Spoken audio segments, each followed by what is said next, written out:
जो हम आपको बताने वाले हैं उसको ध्यान से देखिएगा, क्योंकि एक धमाका कल रात में होता है जिसको लेकर आज भी इन्वेस्टिगेशन जारी है।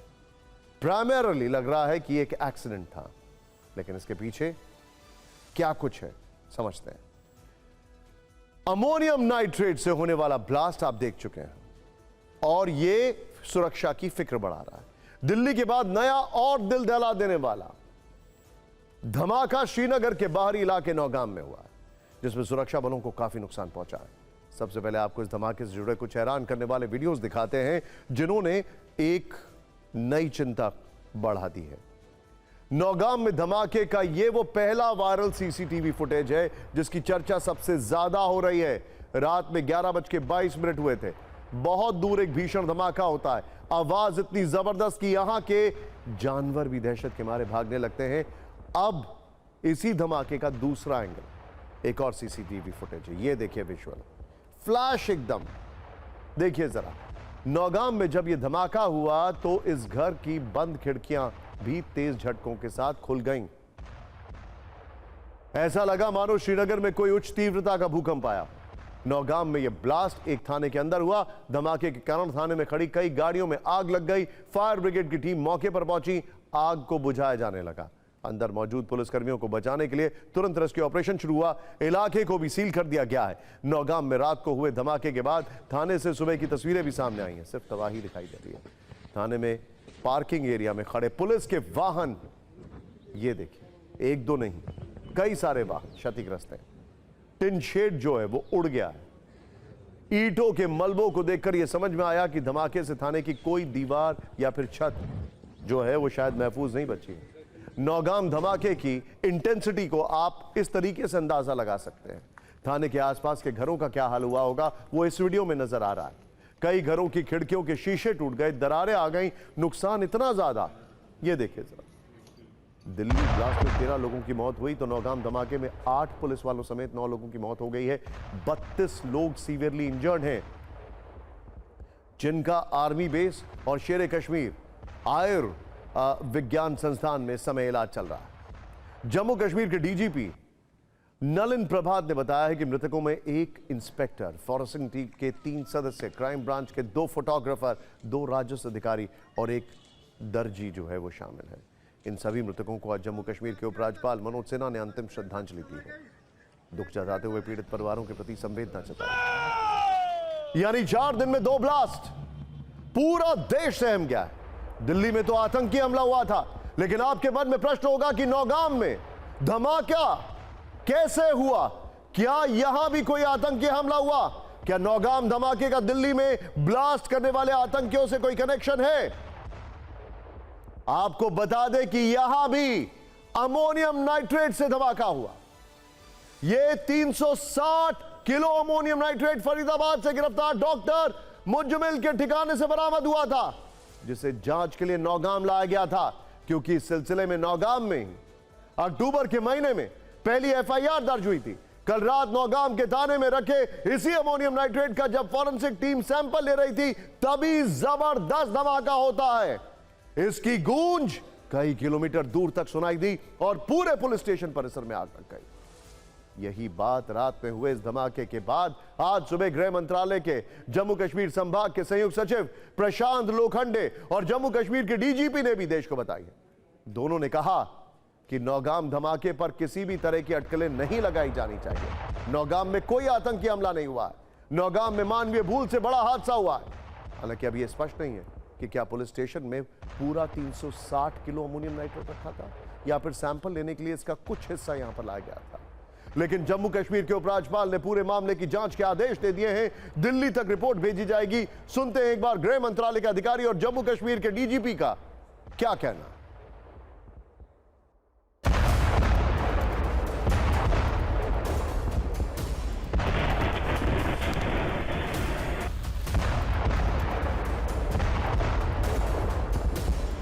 कल दिनांक 14 नवंबर की रात 11:20 पर एक दुर्भाग्यपूर्ण घटना में जम्मू कश्मीर के नौगाम पुलिस स्टेशन के अंदर एक बड़ा विस्फोट हुआ।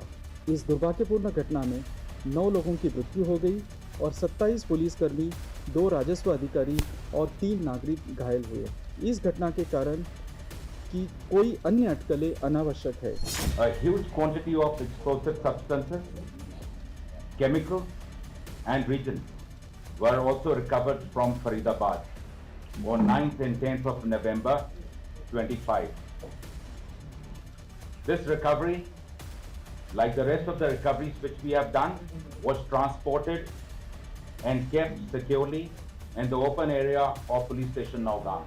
As part of the prescribed procedure, the samples of the recovery had to be forwarded for further forensic and chemical examination.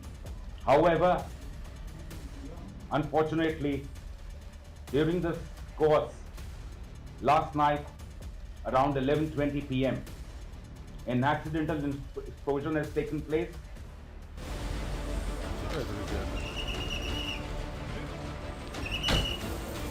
SDRF Jammu Kashmir SDRF की टीम जो है ये अंदर जा रही है। और बता दें आपको कि इसी तरीके से कल से ही ये जो एसडीआरएफ है जब से ब्लास्ट हुआ है इस नौगाम पुलिस स्टेशन में, हालांकि अभी तक पुलिस ने स्पष्ट किया है कि ये एक्सीडेंटल ब्लास्ट था जो पुलिस स्टेशन नौगाम के अंदर हुआ। धमाका इतना बड़ा था कि हम लोग जज ही नहीं कर पाए ये है क्या। देखा कि पूरा आग, तहस नहस, धुआं, गाड़ियां जल रही हैं, लोग पड़े हुए हैं, सारे शीशे टूटे। यहाँ टूटे हैं 600-700 मीटर दूर पे टूटे हैं शीशे, तो वहाँ की तो बात ही नहीं है। जो घर आसपास में है उसमें भी जख्मी हुए हैं लोग। नौगाम हादसे से पूरा देश गमगीन है।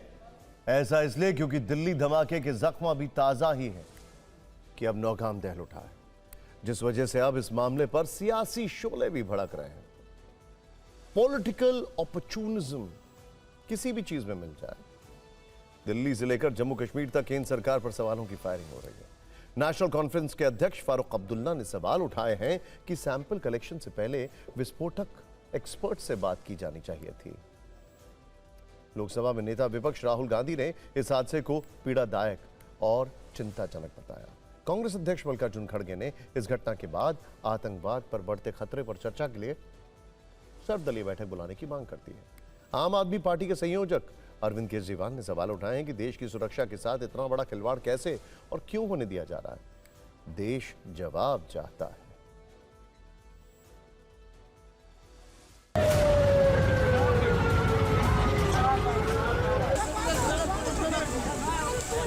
जो इस चीज़ को बेहतर समझते हैं, बेहतर जानते हैं, इन एक्सप्लोसिव्स को कैसे हैंडल करना है, हमें उनसे बात करनी चाहिए थी पहले। अभी हम दिल्ली की मुसीबत से निकले ही नहीं थे, जहां हर कश्मीरी पे उंगलियां उठाई जा रही। अब कब तक हम लोगों को इसका देना पड़ेगा? कब तक? कब वो दिन आएगा जब हमको भरोसा आएगा नहीं हम लोग हिंदुस्तानी हैं? It needs a thorough study and investigation. इसकी हाई लेवल एक इंक्वायरी जरूर होनी चाहिए कि ये कैसे हुआ, क्यों हुआ, किधर से हुआ और वजूहात क्या हैं, क्योंकि जाने गई हैं और बहुत ज़्यादा नुकसान हुआ है। सबको दुख हुआ है, ऐसा न हो आने वाले वक्त में भी हमारी दुआ है, लेकिन कोशिशें जारी रहनी चाहिए ताकि ये पता लगाया जाए कि ऐसा हुआ क्यों थाने में। सवाल यह है कि श्रीनगर के पुलिस थाने में अमोनियम नाइट्रेट कैसे फट गया, क्योंकि जो लोग अमोनियम नाइट्रेट को जानते हैं, समझते हैं, उन्हें मालूम है कि अगर अमोनियम नाइट्रेट शुद्ध रूप में है तो खतरा ना के बराबर है। इसी वजह से इसका ज्यादा प्रयोग कृषि के कामों में किया जाता है। दुनिया भर में इसका प्रोडक्शन भी इसी वजह से अधिक है। इसे कई फैक्ट्रियों में भी इस्तेमाल किया जाता है, खनन में भी इसका इस्तेमाल होता है, किसी जमीन के हिस्से को तोड़ने या फिर पत्थरों को हटाने के लिए भी इसका इस्तेमाल होता है। लेकिन यही अमोनियम तब खतरनाक बन जाता है जब इसमें कोई बाहरी पदार्थ मिलाया जाए। ऐसा करने पर यह ऑक्सीकारक के रूप में काम करता है और इसकी मात्रा जितनी ज्यादा होती है उतना ज्वलनशील होता है। आग के संपर्क में आने पर अमोनियम नाइट्रेट में विस्फोट हो जाता है। जानबूझकर किसी ईंधन या अन्य विस्फोटक पदार्थ के साथ मिलाकर इसमें विस्फोट किया जाता है। अमोनियम नाइट्रेट में तेल मिलाने पर ammonium nitrate fuel oil ANFO बनता है। इसी का इस्तेमाल खनन में होता है। कई बार यह भी देखा गया है कि अमोनियम नाइट्रेट को स्टोर करके रखा गया और अचानक धमाका हो गया। ऐसा स्टोरेज में वेंटिलेशन खराब होने से हो सकता है। भंडारण वाली जगह अगर ज्यादा गर्मी हो गई हो तो यह खतरनाक हो सकता है। इसीलिए अमोनियम नाइट्रेट को स्टोर करने की भी लिमिट होती है। ज्यादा भंडारण करना भी खतरनाक होता है। लेकिन नौगाम के थाने में अमोनियम नाइट्रेट में धमाका कैसे हुआ, इसके बारे में पता तब चलेगा जब विस्तृत रिपोर्ट सामने आएगी। फिलहाल सुनते हैं एक्सपर्ट्स क्या कह रहे हैं। अमोनियम नाइट्रेट से कोई भी विस्फोट तीन परिस्थितियों में होता है। तो सबसे पहले तो उच्च तापमान, अगर आपने ANFO को यानी अमोनियम नाइट्रेट फ्यूल ऑयल को हाई टेम्परेचर पर रख दिया तब भी ये परिस्थिति उत्पन्न हो जाएगी, या तेज आग, जहां पर आग ऑलरेडी जल रही है या थोड़ी सी आग जला दी उसके पास में, तो ये बहुत तेजी से ऑक्सीडाइज करेगा उस फ्यूल को और बहुत तेज विस्फोट करेगा। दूसरी परिस्थिति है कि किसी ईंधन की मौजूदगी, ईंधन जैसे कि मैंने कहा फ्यूल ऑयल यानी कि डीजल, पेट्रोल, केरोसिन या ऐसा ही कोई फ्यूल ऑयल, कोई भी ऑयल बेस्ड कंपाउंड हो सकता है, तो उस ईंधन की मौजूदगी भी होना बहुत जरूरी है। और तीसरी सबसे महत्वपूर्ण चीज है एक डेटोनेटर या इनिशिएटर। खाली आग जलाने से विस्फोट नहीं करेगा, यानी कि इसको शॉक वेव, कुछ शॉक चाहिए, यानी कि डेटोनेटिंग डिवाइस की जरूरत बहुत ही ज्यादा आवश्यक है। अमोनियम नाइट्रेट एक किस्म का, आप जानते हैं, फर्टिलाइजर की तरह यूज भी होता है। इसमें अगर अगर कोई स्पार्क मारें, आग लग जाए तो उससे ब्लास्ट हो सकता है। फुल डेटोनेटर के साथ हो जाएगा, पेट्रोल के साथ, मैंने दोनों चीजें कही। ट्रिगर डेटोनेटर ट्रिगर करता है, और मैंने आग की बात करी, आग पेट्रोल एकदम आग पकड़ेगा, तो आग जैसे ही आई तो ये ब्लास्ट करेगा। फरीदाबाद वाले विस्फोटक से कश्मीर में धमाका हो गया तो दिल्ली में लाल किला ब्लास्ट की जांच में हैरान करने वाली थ्योरी पता चल रही है। धीरे धीरे यह साफ होता जा रहा है कि मसूद अजहर ने आतंक के डॉक्टर मॉड्यूल से भारत को दहलाने की एक बड़ी साजिश प्लान कर रखी थी। जांच के दौरान जो जो नई जानकारी आई है उस पर हमने फिक्र की एक फाइल तैयार की है, जिसमें एक चैप्टर धमाके से पहले पार्किंग में 3 घंटे तक इंतजार करने वाले डॉक्टर उमर पर है। अब देखिए, धीरे धीरे जो जानकारी आ रही है उससे पता चल रहा है कि इसी 3 घंटे में बम बनाया गया था। दूसरा चैप्टर अल फलाह यूनिवर्सिटी से जुड़ा है। सूत्रों के मुताबिक इस यूनिवर्सिटी के 15 डॉक्टर गायब हो गए। सवाल है कि अचानक गायब हुए ये डॉक्टर भी कहीं उसी टेरर मॉड्यूल का हिस्सा तो नहीं। इसके बाद आपको उत्तर प्रदेश में वो शक का वो स्कैनर दिखाएंगे जिसके रेडार पर 200 से ज्यादा डॉक्टर बताए जा रहे हैं। सुरक्षा एजेंसियों के पास इनकी लिस्ट है। लेकिन पहले दिल्ली ब्लास्ट के 5 दिन बाद सामने आए नए वीडियो जो सोशल मीडिया तक ट्रेंड कर रहे हैं।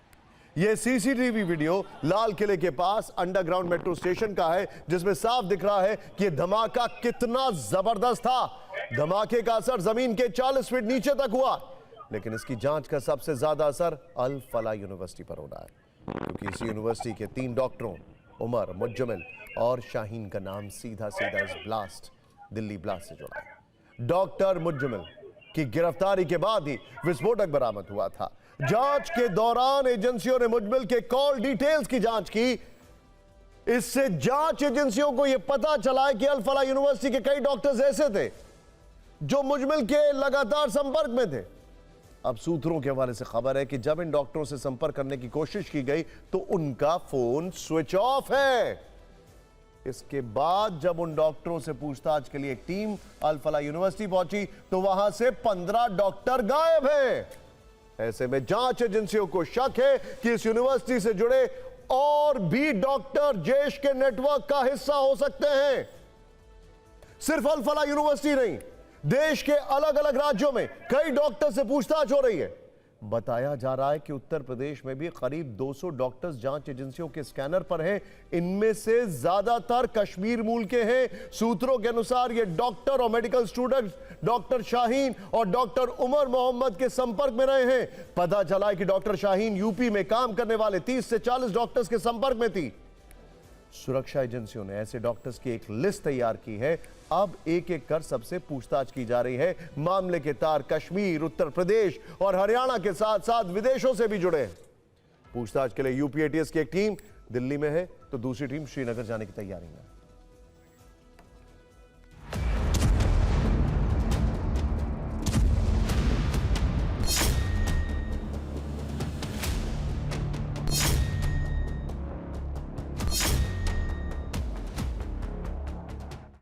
मुजम्मिल की गिरफ्तारी के बाद उमर फरार चल रहा था, लगातार अपने ठिकाने बदल रहा था। फरीदाबाद की एक दुकान में वो आया था, सीसीटीवी कैमरे में ये तस्वीरें कैद हुई है। वो एक कोने में बैठा हुआ नजर आ रहा है, हाथ में फोन है। इसके बाद वो फोन जो है दुकान के मालिक को देता है, चार्ज करवाने के लिए फोन देता है कि फोन चार्जिंग पे लग दिया जाए। वो वहाँ पर बैठा हुआ नजर आ रहा है। दुकान के मालिक का कहना है कि वो काफी घबराया हुआ था। 30 अक्टूबर को वो एक व्यक्ति के साथ मेरी दुकान पे आया था और वो आकर के मेरी दुकान पे बैठ गया। उसने अपने बैग से एक फ़ोन निकाला जो कि एंड्रॉयड था और वो चार्जिंग के लिए मेरे को दे दिया था। वो चार्जिंग पे लगा करके वो फिर कुछ देर बाद वो चला गया। सूत्रों के मुताबिक जांच एजेंसियों की जांच में निकल के सामने आया है कि डॉक्टर मुजम्मिल के संपर्क में रहने वाले अल-फलाह यूनिवर्सिटी के करीब 15 डॉक्टर मिसिंग है। दरअसल मुजम्मिल की गिरफ्तारी के बाद जब उसकी सीआर डिटेल निकाली गई तो 15 नंबर ऐसे थे जो कि स्विच ऑफ थे, जिनका संबंध अल-फलाह यूनिवर्सिटी से था। ये सभी डॉक्टर बताए जा रहे थे। जिसके बाद जांच एजेंसी अल-फलाह यूनिवर्सिटी पहुंची तो सभी लोग गायब पाए गए। दिल्ली में लाल किले के पास धमाके में आज एक और चौंकाने वाली जानकारी सामने आई है। बताया जा रहा है कि धमाके से पहले लाल किले की पार्किंग में ही बम बनाया गया। सोचिए, इस देश की पार्किंग लॉट में बम बनाए जा रहे हैं।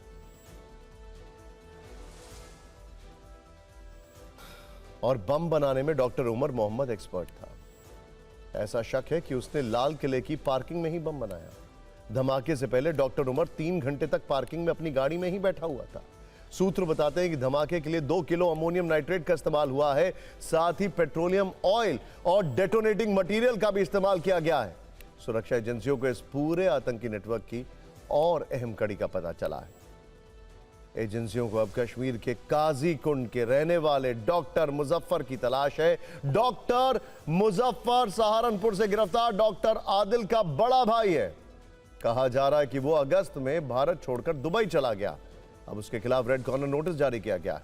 सूत्रों के मुताबिक मुजफ्फर ही भारत के आतंकी मॉड्यूल और पाकिस्तान के हैंडलर्स के बीच का लिंक है, जो 2022 में तुर्की भी गया था, जहां उसने जैश के हैंडलर उकाशा से मुलाकात की।